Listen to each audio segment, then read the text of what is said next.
Welcome everybody to the salon. This evening we have Confessions of an Artist. On the hot seat today we have a sculptor working with textiles, Rosina Godwin. Hi Rosina. Hi Latoya. How are you today? Yeah, very good. Feeling sort of quite positive, but yeah, feeling generally good. How has your day been?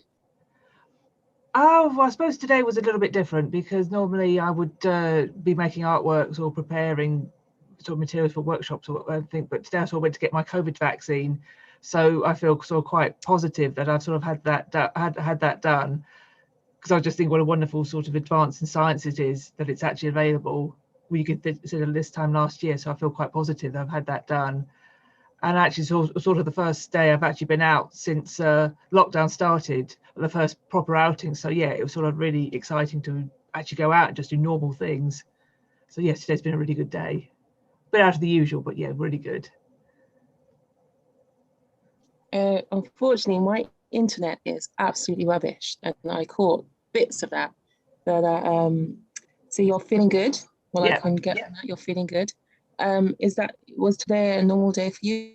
A typical day? No, it was a little bit. It was a little bit different because I was able to go out and do other things. I mean, like a normal day for me, I'd probably start quite early, and I'd start making samples or knitting or working on sculpture or sort of knitted sculptures, or sort of like, I mean, maybe some admin work, like sort of make preparing sort of workshop sheets. So yeah, today was a slightly different day. I went out and it was just nice to get out of this sort of out of the studio. Do you always create indoors or do you create outside as well?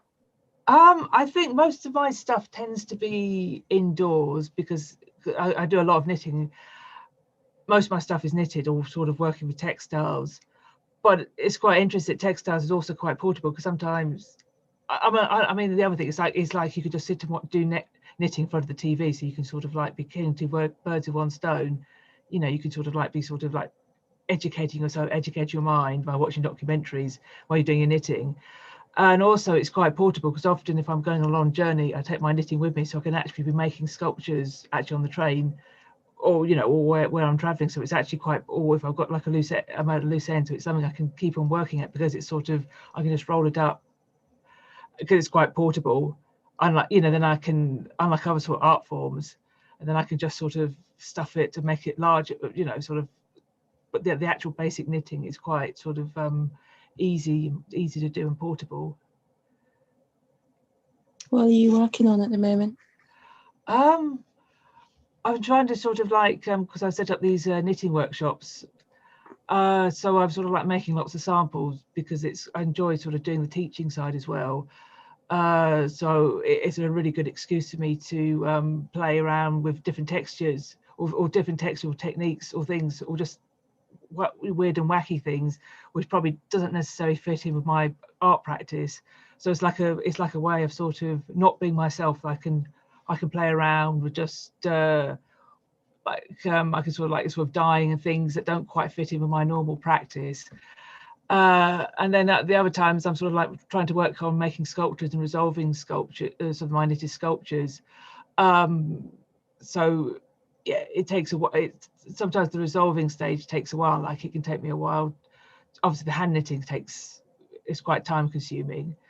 But then you might make something and then you feel like it's not satisfactory. So you can just, you know, it's almost like taboo with knitting, which I can just chop it up and restitch it. And sometimes I might leave this piece, a certain piece, lying around for ages because I just can't quite work out how to finish it. And then I just find some new yarn or something, or new colours, or just have a sort of moment of inspiration, maybe just sort of dip something in plaster or just do something unusual, and then that's how it's finished. So sometimes pieces sort of like get made and then unmade, or it might get chopped up and become like sort of like other, like you might have, like I might have started off knitting like and then they just get chopped up and spread around as different pieces. So it's sort of, I suppose it's quite, I tend to work in quite an intuitive way.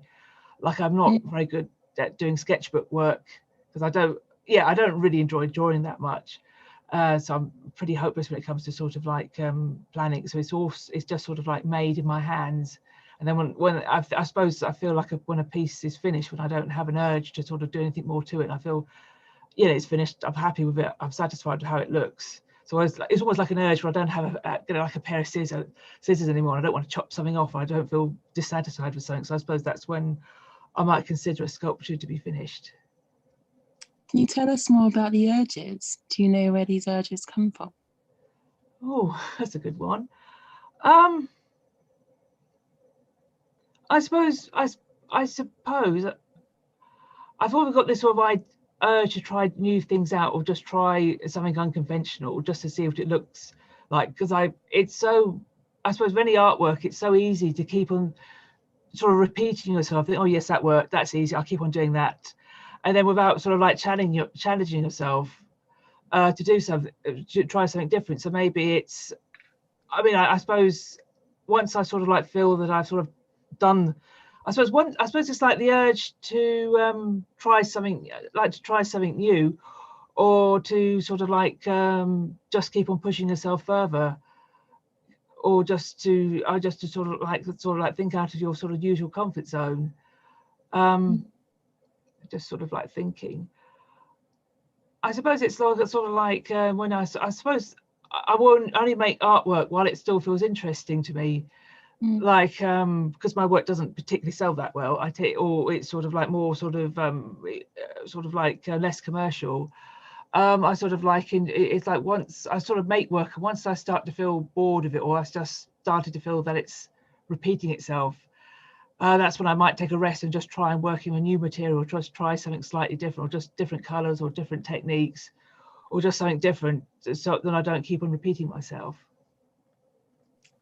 Can you describe the sensation that you feel when that urge has been satisfied?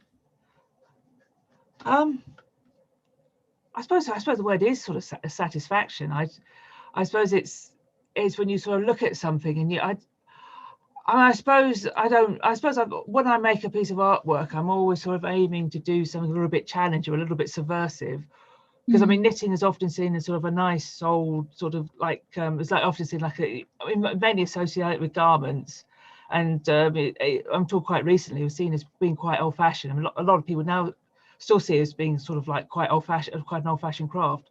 So I suppose it's the satisfaction is to feel that I've done something that sort of challenges those sort of preconceptions, and also something I feel that it looks aesthetically interesting. I suppose with the advantage of working with textiles is that it's always sort of textured, and you've got also especially with textiles, you've also got color. Color plays a big factor in textiles, but as well as the texture.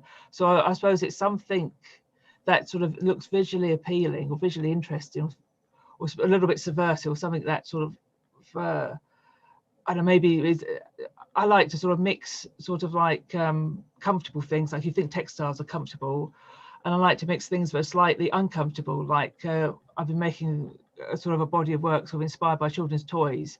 So you've got internal organs, you've got these bright saccharine colours, and sort of like sort of mixed with neons. They look really happy and cheerful. But then they're sort of like forms. The colours look good, they look really cheerful, and then the forms are sort of more sort of slightly subversive, where they're sort of like more like body parts, or sort of like internal organs, or sort of like tubular things. So I like playing with sort of like something nice and something unpleasant at the same time. So it's slightly ambiguous. So I suppose the sort of satisfaction would probably be when I look at it, I feel, yeah, I can't do any more to that. I feel I don't know, I suppose it's when I feel I've done enough without doing too much. Because sometimes I feel, sometimes you could work too much on a piece of work and it's got too many elements. So I suppose it's got, when it's just reached that sort of the right sort of balance between interesting without being too complex.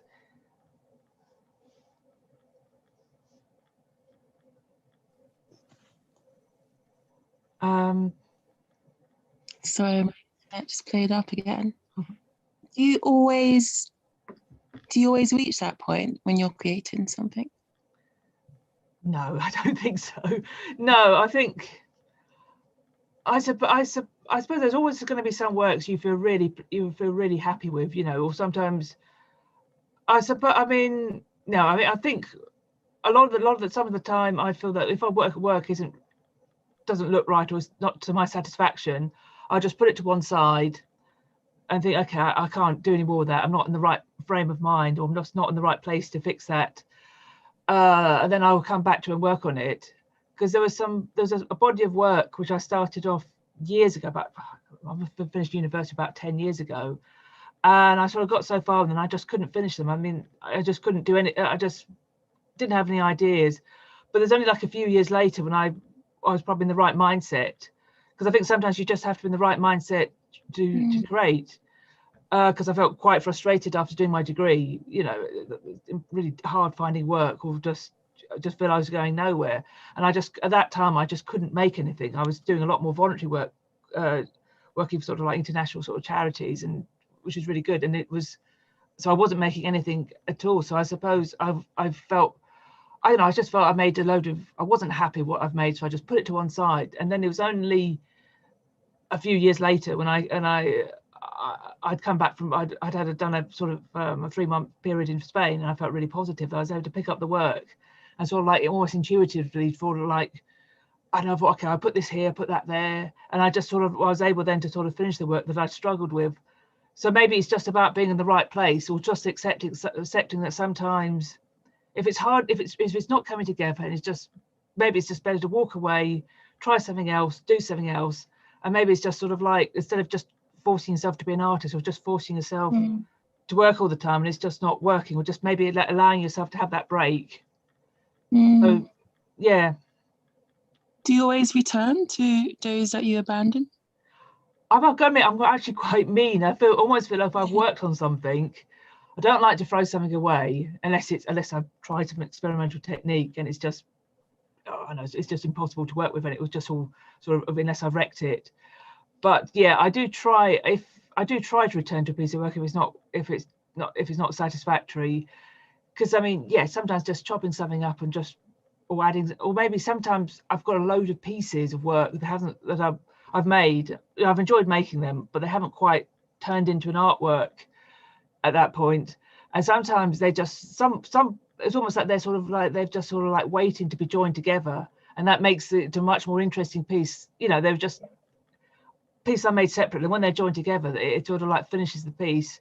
And other pieces, I still haven't found it's sort of like its perfect partner, or what is it? Maybe there's some pieces I've been working on at the moment, and I just haven't found the right yarn or the right little bit to add to them, and they're just sort of waiting for that piece to come later in the future. So yeah, I usually do return to pieces unless it's something I've really, I can't resurrect or something. Do you have any idea where your ideas come from? I suppose a variety. I suppose it's just sort of walking around absorbing ideas. Like I like watching sort of films, like sort of psychological films. I like sort of Jan Schrankmeyer, sort of like those sort of fantasy films, sort of like darker elements. And I suppose it's just maybe sort of looking around the world, because I enjoy sort of like theatre, particularly sort of like Greek tragedy and sort of like more sort of Shakespeare, but especially the sort of historical, the sort of tragedies. I suppose it's sort of like seeing a load of different types of medium, because sometimes I find that seeing something completely different, because they don't really have that many textiles exhibitions, but just seeing a whole range of different arts like video, paintings across the whole genre. I suppose it's interesting. I enjoy I just sort of enjoy the art form, and then maybe sort of absorb it, because I find it much easier or inspirational to be like watching sort of like a DVD or a film, something completely, which I find interesting, like the themes. So I quite like sort of like slightly sort of darker works, and then to sort of find that sort of like somehow sort of, because it's a different medium, sort of taking the inspiration and then putting it into my own artwork, because it's a different medium. Because if I was looking at textiles, it'd be so tempted to copy them, because it's like a sort of a different medium, a more abstract. I just find that sort of inspires me. in a way, or maybe it's just like watching them, just sort of like just enjoying them, and then it sort of like, I don't know, sort of merges together. It's like a sort of genre. So I suppose it's just seeing what's around and just absorbing ideas. That's interesting. I wonder, would you say that if you used to look at all of your artworks going back from when you first created, is there something that ties everything together, like a running thread?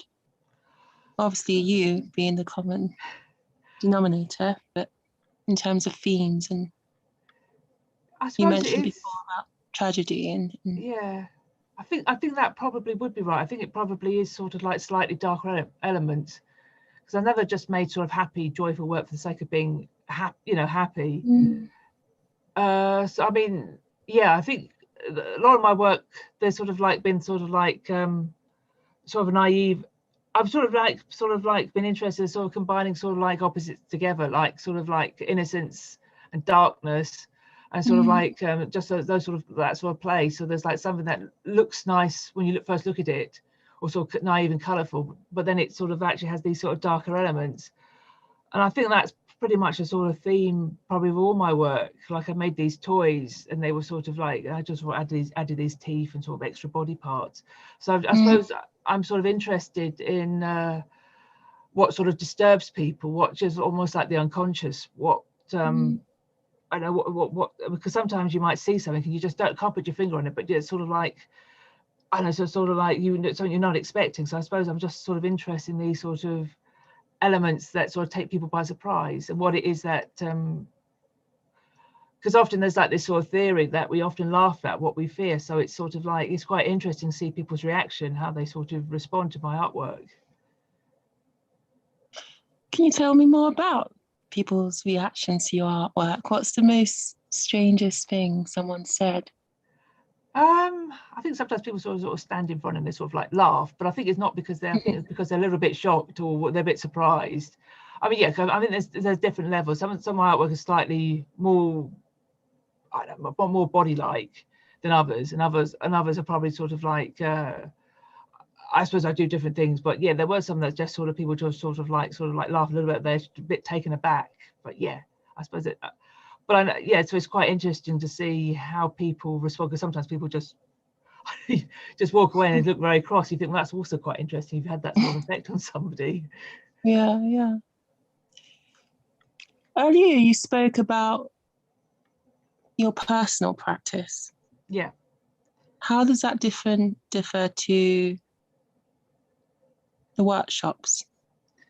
The workshops, they're sort of like aimed at all sorts of, because I was very lucky to sort of like to be able to do my degree before the fees really shot up. And I had some really inspirational tutors. I was able to get that quite a sort of reason. It didn't cost me the earth to sort of do my studying it, because I did a stitch textile course, and I had these quite well. They were sort of authors, and they're quite Jan Bean and Jean Littlejohn, and I was really lucky to have them as tutors, and they were such an influence on me.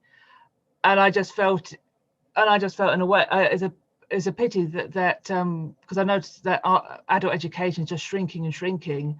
And I wanted to do something, you know, at a sort of reasonable price, because not everybody now can afford to do a degree, or it's just so hard to find experimental textile workshops.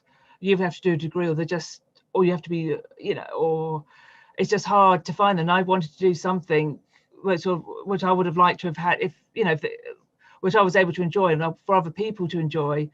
So I sort of like what I do is like there's knitting workshops, and I do like different themes like neon knitting, material adventures in knitting, sculptural knitting. Like some of them, like I would sort of explore making your own yarns out of recycled materials, or sort of like experimental techniques like pouring plaster over knitting, and just sort of just playing around with color and sort of like you know, pushing boundaries, and just so they're sort of like so they're sort of like aimed at I mean, they're not yet. I mean they're sort of aimed, because I probably would say I've only got the most basic knitting skills, but I've always been interested in see what you could do with simple techniques, and sometimes that doesn't always quite fit with my practice, because I'm just sort of like making sculptures and sort of making forms, but I enjoy sort of like playing around techniques, doing some of the things I I wouldn't put in my own sculptures because they'd probably look too, probably over decorated. But sometimes it's just fun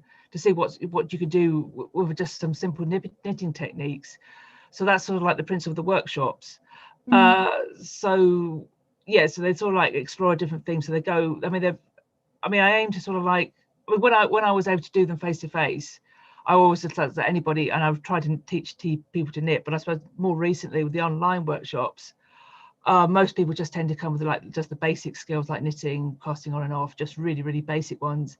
And I just sort of explore what you can do with these techniques.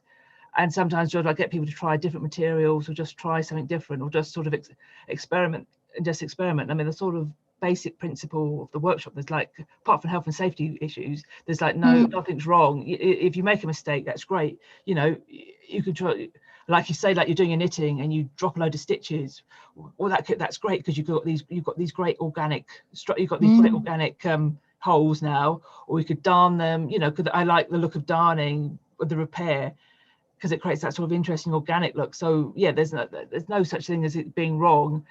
So I sort of encourage people to sort of celebrate their mistakes, as it's all part of the artistic process. And your personal works? Yeah, I suppose the sculptures are probably a little bit more, I suppose I can sort of experiment and sort of get it out of my system and play with the workshops and sort of play with techniques I wouldn't necessarily use in my sculptures. Though sometimes I do a lot of work in samples for the workshops, and then something might fit in with what I'm doing with my sculpture. So I suppose it's like, instead of doing a sketchbook, there may be something that might come into my sculpture work. But the sculptures tend to be sort of more sort of like because I'm quite aware that you could sort of like get too carried away and just make them really, really complicated, and you sort of like lose the sort of message.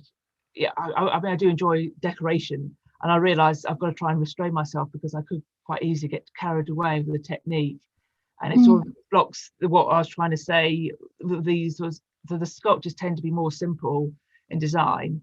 I suppose they're sort of quite tubular, sort of body like, and sort of playing around maybe with the actual yarn, just more simple stitching. But yeah, I suppose the sculptures tend to be simpler, and I could just sort of like be my experimental self with the workshops.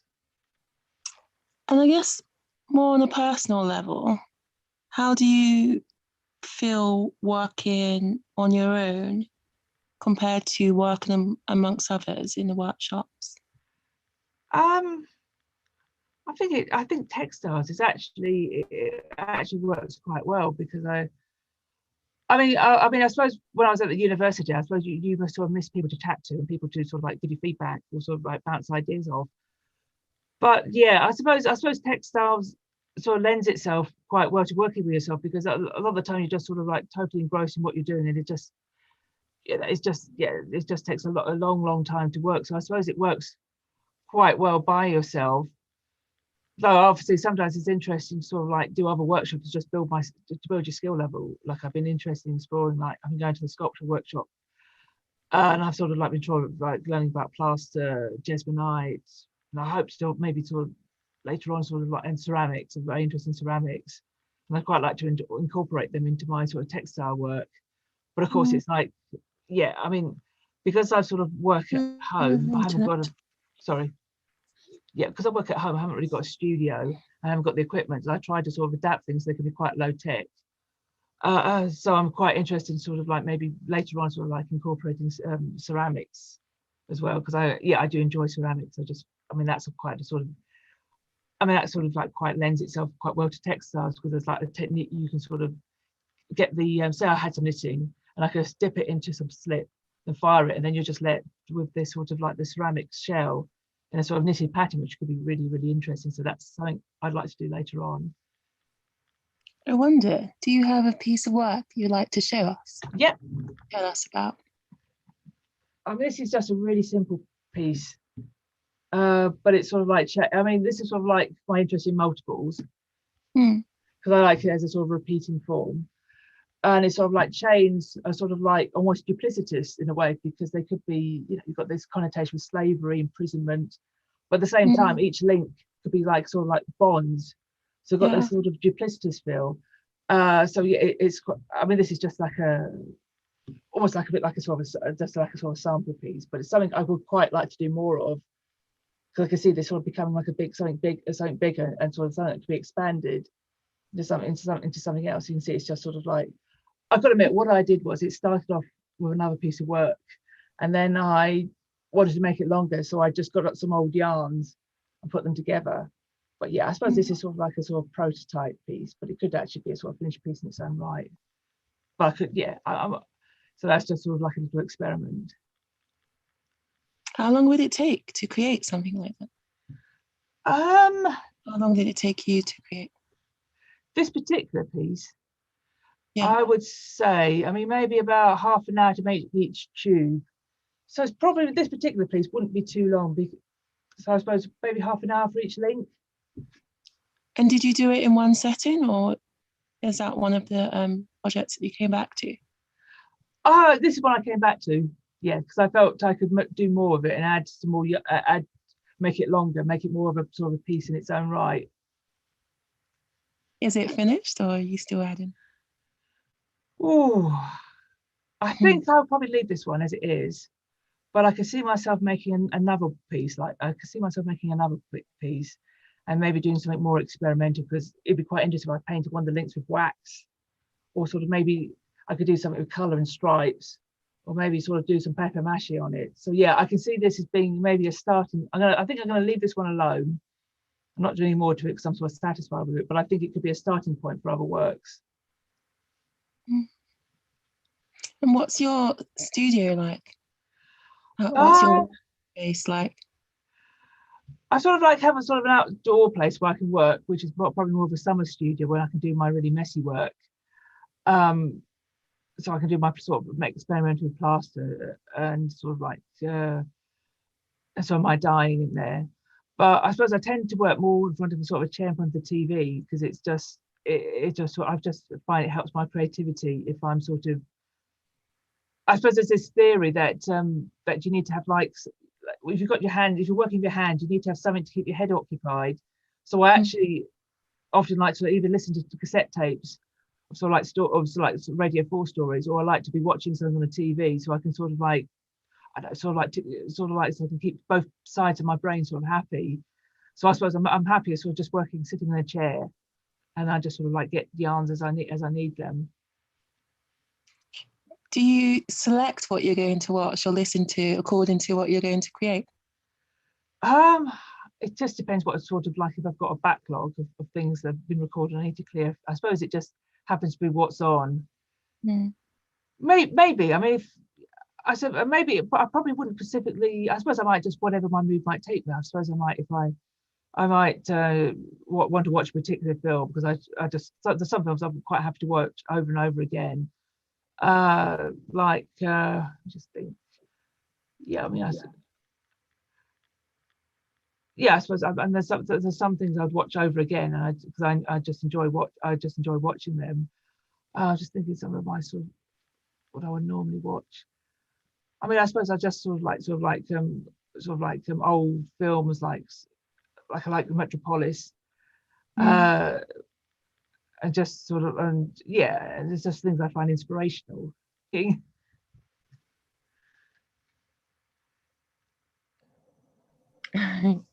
Thank you so much, Rosina. That's been a pleasure. Up. It's really lovely to speak with you and to get an insight into your mind. So Rosina has one more gathering with us on the 24th of May. That's Emotional Repair, the art of patching and darning on the 24th of May. Do sign up to the workshops. They are really, really good.